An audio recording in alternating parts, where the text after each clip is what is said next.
विश्वकर्मा पूजा की पावन कथा। जगत के संपूर्ण कर्म जिसके द्वारा संपन्न होते हैं अथवा संपूर्ण जगत में जिसका कर्म है वह सब जगत का कर्ता परम पिता परमेश्वर विश्वकर्मा है। विश्वकर्मा सतयुग का स्वर्गयुग, त्रेता युग की लंका, द्वापर की द्वारिका और कलयुग के हस्तिनापुर आदि के रचयिता हैं। विश्वकर्मा जी की पूजा अत्यंत शुभकारी है। कहा जाता है कि भगवान विश्वकर्मा ने पांडवपुरी, सुदामापुरी, शिवमंडलपुरी आदि का निर्माण किया था। पुष्पक विमान का निर्माण तथा सभी देवों के भवन और उनके दैनिक उपयोग में आने वाली वस्तुएं भी भगवान विश्वकर्मा द्वारा ही बनाई गई हैं। विश्वकर्मा भगवान की इस पावन कथा को सुनने मात्र से मनुष्य के सभी संकट समाप्त हो जाते हैं तथा उन्हें धन धान की प्राप्ति होती है।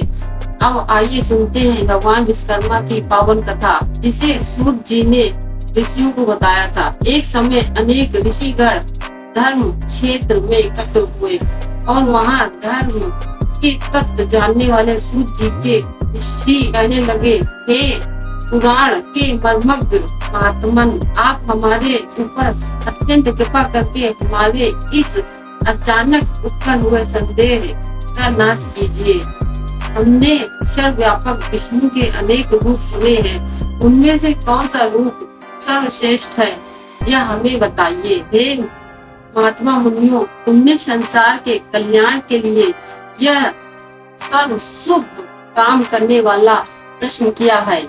मैं तुम्हारे लिए सब जगत के पालक परम पूज्य भगवान विष्णु के महा अद्भुत रूप का वर्णन करता हूँ। हे तपस्वियों, उस परमात्मा के अनंत रूप हैं, उनमें से जो अत्यंत श्रेष्ठ है उस रूप को सुनो। यह दिव्य रूप है। दिव्य रूप को से स्मरण मात्र से महाताप की मनुष्य भी पाप से मुक्त हो जाते हैं, इसमें संदेह नहीं है। श्री कृष्ण को संसार के कल्याण के लिए क्षीर समुद्र में लक्ष्मी ने भगवान विष्णु से एक बार पूछा था। लक्ष्मी कहने लगी, हे जगन्नाथ, आपके अनेक महान रूपों को भक्ति युक्त होकर पृथ्वी पर पूछते हैं। हे स्वामी, क्या वे रूप सब समान होते हैं या उनमें से कोई मुख्य किसी प्रकार का भेद है? विष्णु भगवान बोले, हे प्रिय, जब मैं समस्त ब्रह्मांड को आत्मा में संसहज करके स्वानुभाव रूप से योग माया में स्थिर रहता हूँ, तब मैं एक ही वह रूप धारण करता हूँ। इस प्रकार इच्छा करते हुए अपनी माया के वश में जीवों को कर्म भोग के लिए क्षण मात्र में असंख्य ब्रह्मलोक आदि लोकों को जिस रूप से रचता हूँ, हे देवी, उस रूप को मैं तुमसे कहता हूँ, उसे ध्यान से सुनो। हे देवी, मैं यहाँ अद्भुत सब और तेज से व्यापक अनेक सूर्यों की चमक से अधिक चमकने वाले विश्वकर्मा रूप को धारण करता हूँ और उसके अंतर मनुष्य सृष्टि करने की कामना करता हुआ सर्वप्रथम पुण्यात्मा तपस्वी ब्रह्मा को रचता हूँ। उस ब्रह्मा की यजु और शाम की अच्छी प्रकार उपदेश देता हूँ। इसी प्रकार शिल्प विद्या, प्रतिपादक अर्थवेद भी ब्रह्मा को प्रदान करता हूँ।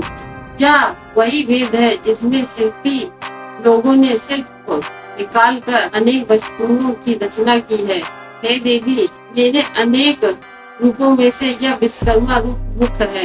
यही रूप है जिससे सारी सृष्टि क्षण मात्र में उत्पन्न हुई है। इस विश्वकर्मा रूप परमात्मा के अद्भुत रूप का जो क्षण मात्र भी ध्यान करता है, उसके समस्त विघ्न नष्ट हो जाते हैं।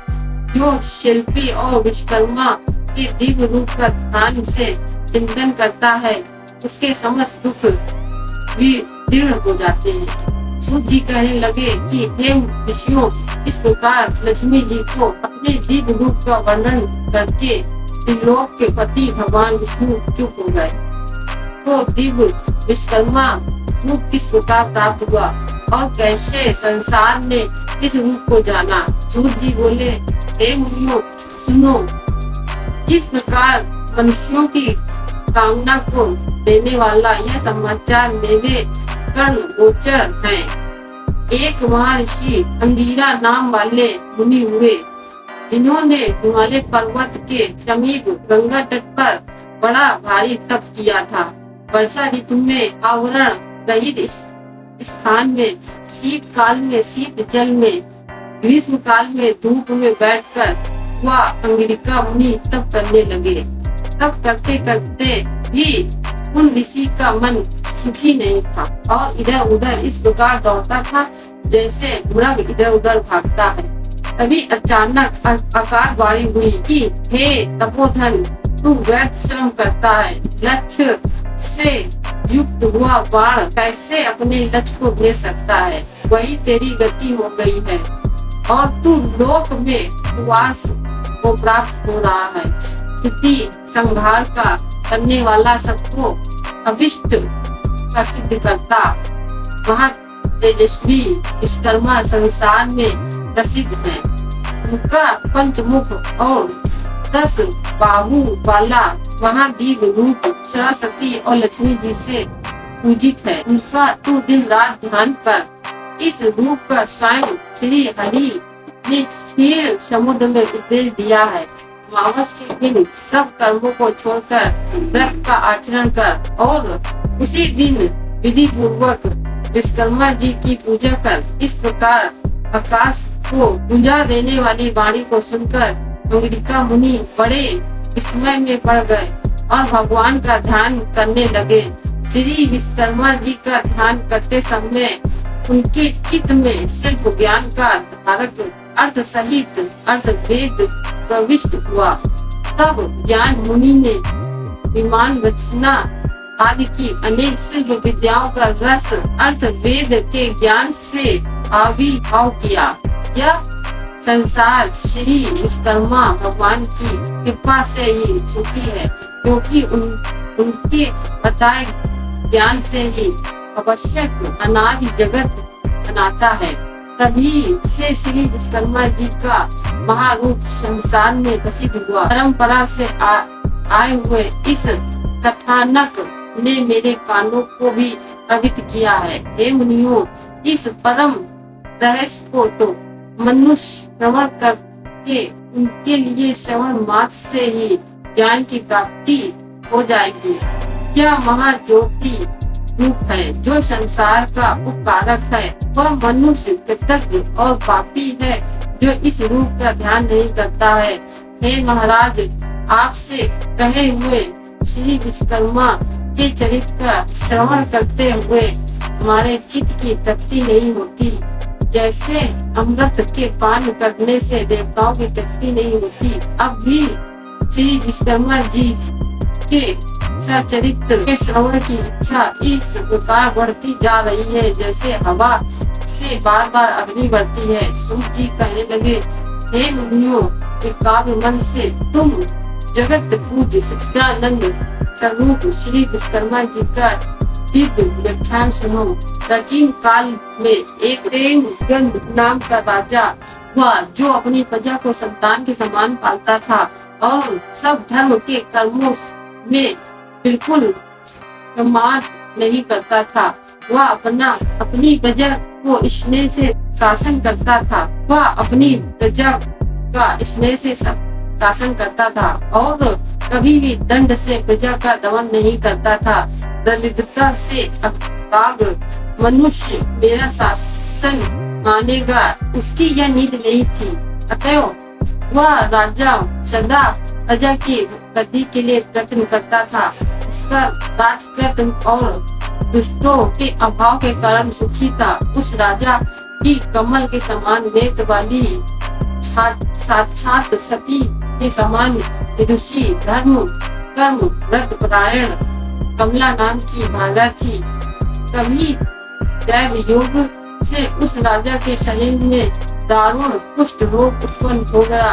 बार बार चिकित्सा करने पर भी वह रोग समाप्त नहीं हुआ। उस रोग की पीड़ा से पीड़ित राजा बड़ा व्याकुल होने लगा। ऋषि कहने लगे, हे सुदर्शन सूत जी, यह पाप रोग धर्म से पृथ्वी पालन करने वाले महाराज वो कैसे हुआ? यदि इस प्रकार धर्मात्माओं को भी कुष्ठ रोग उत्पन्न हो जाएगा तो फिर धर्म कर्म में कौन विश्वास करेगा? सूत जी कहने लगे, हे मुनियों, उस राजा ने पूर्व जन्म में अपने स्वार्थ में अंधे होकर यह उपदेश दिया था कि यह संसार अनादि है, इसका कर्ता कोई विश्वकर्मा नहीं है। इस कारण वह लोगों को वंचित करता रहा और नास्तिक मत का प्रचार करता रहा। आप जानते हैं, यदि कर्मों के फल का देने वाला विश्वकर्मा परमात्मा हो तो उपकार का कर्ता उपकृत मनुष्य द्वारा मृत्यु के अंतर जब परोपकारी को अपने पुण्य फल मिल ही नहीं सकेगा तो क्यों कोई किसी का उपकार करेगा? और जब कोई किसी का उपकार नहीं करेगा तो संसार का उच्छेद अर्थात नाश कैसे होगा? इसलिए नास्तिक पखंडी की दुर्दशा अवश्य होती है। अनेक जन्मों के पाप पुण्य कर्म एक जन्म में ही उसका फल नहीं देते तथा उस जन्म में यह फल प्राप्त हुआ, उसमें कोई आश्चर्य नहीं है। अब मैं तुमसे आगे की कथा कहता हूँ, ध्यान से सुनो। कभी उस राजा को अधिक व्याकुल देखकर दुख से दुखी हुई पतिव्रता बेचारी रानी बोली, राजन, बड़ा तेजस्वी हमारा कुल पुरोहित अचानक इस रोग से व्याप्त हुआ और बिल्कुल अंधा हो गया। उसे उपमन्यु पुरोहित ने अपने अति निंद्रिय ज्ञान से देखा तो यही व्यतीत हुआ कि उसने अमावस का व्रत करना चाहिए और श्री विश्वकर्मा जी का पूजन करना चाहिए। तब से ही वह पुरोहित ने सब कर्मों को छोड़कर विधि पूर्वक व्रत किया। व्रत के दिन वह ब्रह्मचारी रहा और फलाहार करता तथा धर्म चर्चा में लीन रहता। उस व्रत प्रभाव के कारण पुरोहित को दिव्य दृष्टि प्राप्त हुई और बुढ़ापे में भी उसकी देखने की दृष्टि नष्ट नहीं हुई। हे महाराज, मैं दीनता के साथ प्रार्थना करती हूँ कि आप भी दीन पालक श्री विश्वकर्मा की शरण में जाइए, जिससे इस दुख से छुटकारा मिले। राजा बोले, हे प्रिय, तुमने ठीक कहा है। इसको सुनकर मेरा चित्त बड़ा प्रफुल्लित हो रहा है और मुझे निश्चित सा हो रहा है कि भगवान श्री विश्वकर्मा के व्रत से रोग की अवश्य निवृत्ति होगी, क्योंकि किसी भी कार्य की सिद्धि करना चाहिए, विश्वकर्मा जी का पूजन करना चाहिए। सूत जी कहने लगे, हे मुनियों, मैंने तुम्हें श्री विश्वकर्मा जी के अद्भुत चरिता व्रत का पान कराया है। तिथि विश्वकर्मा जी की उत्साह प्रथम ही कह दिया करती है। सूत जी कहने लगे कि उस दिन से लेकर वह राजा प्रतिदिन विश्वकर्मा जी का पूजन वंदन करके भोजन करने लगा। अमावस के दिन सब कर्मों को छोड़कर व्रत और विश्वकर्मा जी का पूजन करते थे। और ये थी विश्वकर्मा जी की संपूर्ण व्रत कथा। दोस्तों, आशा करती हूँ कि आपको हमारा वीडियो पसंद आया होगा। अगर हमारा वीडियो पसंद आया हो तो वीडियो को लाइक और चैनल को सब्सक्राइब करके कमेंट बॉक्स में जय श्री विश्वकर्मा की अवश्य लिखें।